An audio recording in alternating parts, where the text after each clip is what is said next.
I was wondering how I could get my family to attend church despite my husband's resistance. I don't know. Best of luck to you, Jane. I don't know. Tell me about it. So when we first got married, we used to go together all the time. We've been together, over 10 years now. And over the years, he's just stopped wanting to go. I still go. I like going. My kids like going.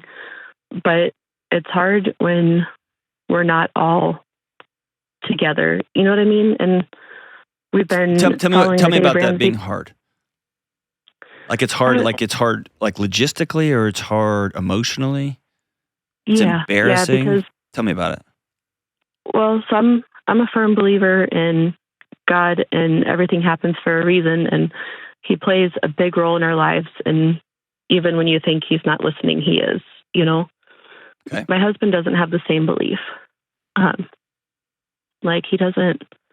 I don't think it's really like the church going that's bothering me. It's like the lack of faith. Yeah. And I don't know. I know I can't force anybody to do anything, but I just thought when, the first however many years that it was a part of his life, and it turns out it's not anymore, and that matters a lot to me. Yeah. So, was he hurt by the church growing up? He says it was his parents. Okay. Tell me about that. I don't know. Trying to get him to talk about it is like pulling teeth with no Novocaine. Yeah, man. So I wonder if there's some pretty serious hurt down in there, and he may be not wanting to talk to you about it because he doesn't want to hurt what he sees that you hold so valuable, right? Mm-hmm.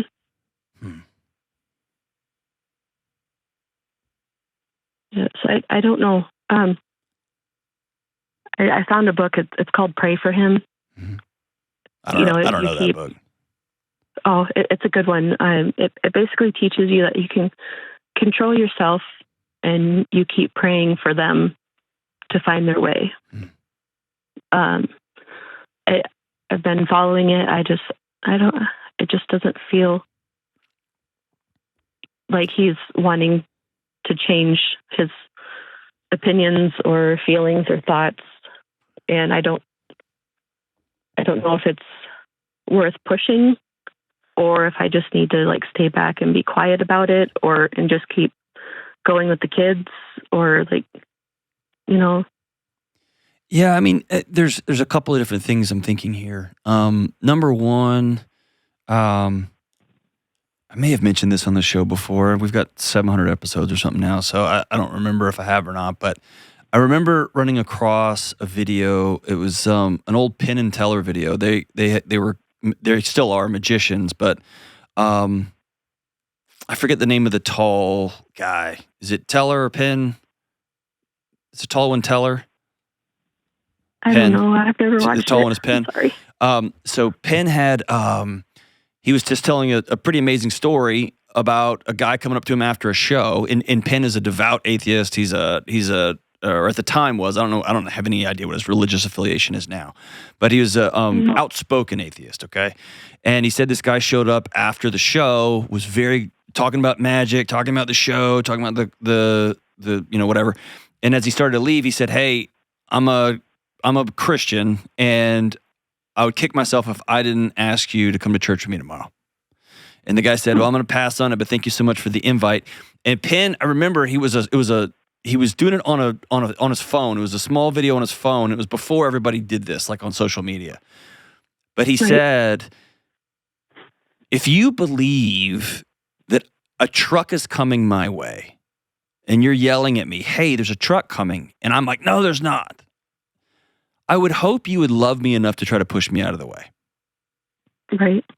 And so what he was saying is this guy was so kind, was so complimentary, clearly was a fan of the show. It wasn't a ruse to come talk to me about his force his religion on me.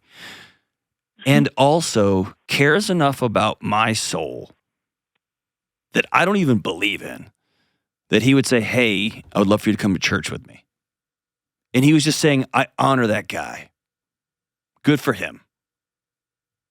And so if you're calling me because you are worried about your faith has said, hey, people like your husband are in grave eternal danger. That's challenge number one. Right. If and he's been struggling mentally a lot too, and that was my next thing. That's my next thing. Yeah. I guarantee you that church isn't the only thing that you thought was going to be a part of y'all's life that has fallen off. Right. What else has changed? Everything. Tell me about it. So we've been recently trying to get out of debt. We've been following Dave Ramsey's plan. That's kind of what sparked all this, is because in Dave Ramsey's teachings, it's very Christian based. Exactly. He's an outspoken Christian. And I love it. Okay. Yep. He's bought me your books. I think we bought pretty much everything we can from you guys to help us get back on track. Right. And get back on track to what though? That's what I'm getting to. Just being happy, being able to be in a place where we can not have to worry about money or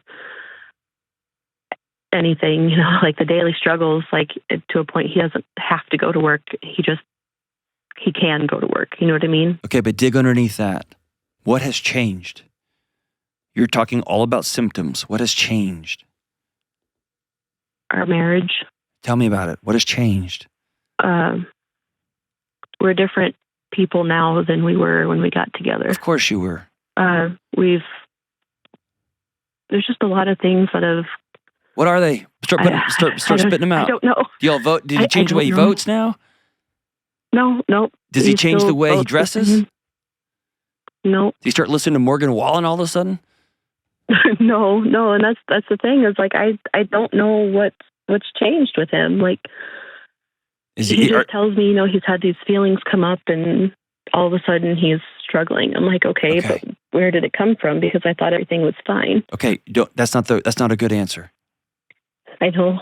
I don't know what to say. I'm sorry. When your husband comes to you and says, hey, I don't know where they're coming from, but all these feelings are coming up inside of me, take both of his hands and hold one of his hands and take the other hand and put it behind his neck and look him in the eyes and say, I'm so grateful that you told me. Thank you. I believe you. Yeah, I'll have to try that. Please do that right when you get off this call. Okay. For a man to say that to his wife, I'm speaking generally, that's a guy on the edge saying help. That's what I'm afraid of. Okay. Yeah. And when you say, well, I thought everything was fine, he goes, oh yeah, crap. Keep that bottled up. Right. Okay. And so as soon as this call is over, if you can get to him in person and say, hey, I said this wrong. I believe you. I love you. Okay. I can do that. Because he may have challenges in his life with some sort of addiction you don't know anything about. He may have challenges in his life financially that you don't know anything about. He may have all kinds of challenges that makes walking into a church makes him feel like he's going to get struck by lightning. Right. He may not think that he deserves to be seen next to you and those kids in that church building. It could have nothing to do with his faith. He could be struggling with anxiety. He could be struggling with depression. He could be struggling with any number of things. That makes sense. And most men do not have the verbal skills to articulate what's going on. So they hit things, they hide, they drink beer, they play video games, they shut down. Sounds about right. Those are usually signs for me, especially when they come out of nowhere or they come on strong, that somebody's not doing well. Yeah. Would you go see a marriage counselor with you? Yep. Okay. Yep. We've been doing that. Yep. We found a good one. Has he told the truth? I don't know. You know him. You've been with him for over 10 years. When you leave, do you feel like all air is out of the room? Do you feel like all things are on the table or not? No. Okay. It's time for you to go there. Right. Are you scared about what you're going to find? Yes. What are you going to find? I don't know. That's why I'm worried. Okay. Sometimes you just get a feeling. Yep. 100%. Yep. That's where I'm at. Okay. Go towards it. But I don't know. He likes to be left alone sometimes to just process things in his head, and I'm trying to respect that. But at the same time, I can see him hurting, and I don't want to make anything worse. And that's kind of where I struggle. Okay. Because I care a lot. I know. Probably too much. No, there's no such thing as caring too much about your husband. Yeah. There's no such thing as that. Yeah. Lead with curiosity over judgment, okay? Oh, all the time. Yep. Yeah, no one's perfect, and I'm not in a place to judge. Okay. I just care, and it's hard to get through those walls. So start this time saying, I'm sorry, I said the wrong thing here. I can do that. I believe you that you're not okay. And sometimes I get loud and I care so much, I get overzealous, and I just get worried about everything all at the same time. But I promise I'll do my best to be a safe place. What is actually going on? Please tell me. I can do that. We leave the counselor's office, and I know in my bones you're leaving stuff unsaid. Please tell me.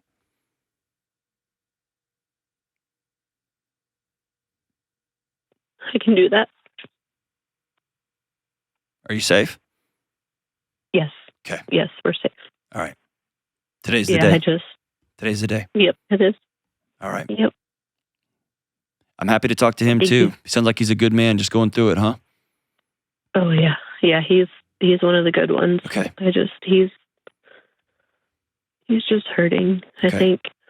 Turn the lights on for him. And it might be standing in that first initial blast. I just need to be by myself. I'm not going to leave you alone on this one. Right. It has no point in being married if you're going to leave each other alone. I know. I'm not going to leave you alone on this one. Usually I'll respect that, but not today because I see that you're not okay. I can tell him that. That's easy. With one hand on the back of his neck. Okay. Okay? I can do that. All right. Let me know how it goes, Jane. Call anytime, okay, sister? Okay.